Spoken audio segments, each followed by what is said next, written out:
വിശുദ്ധ മത്തായിയുടെ സുവിശേഷം 18-ാം അധ്യായം 23 മുതൽ 35 വരെയുള്ള തിരുവചനങ്ങൾ. നിർദ്ധയനായ ഭൃത്യന്റെ ഉപമ. സ്വർഗരാജ്യം തന്റെ സേവകന്മാരുടെ കണക്ക് തീർക്കാൻ ആഗ്രഹിച്ച ഒരു രാജാവിന് സദൃശ്യം.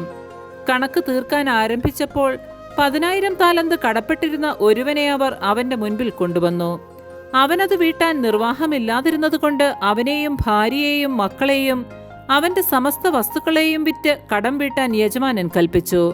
അപ്പോൾ സേവകൻ വീണ് നമസ്കരിച്ചുകൊണ്ട് പറഞ്ഞു, പ്രഭോ, എന്നോട് ക്ഷമിക്കണമേ, ഞാൻ എല്ലാം തന്നു വീട്ടിക്കൊള്ളാം.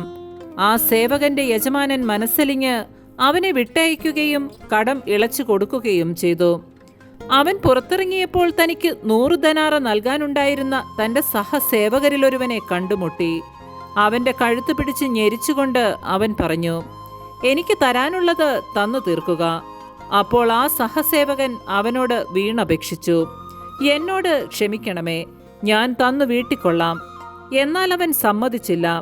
കടം വീട്ടുന്നതുവരെ സഹസേവകനെ അവർ കാരാഗ്രഹത്തിലിട്ടു.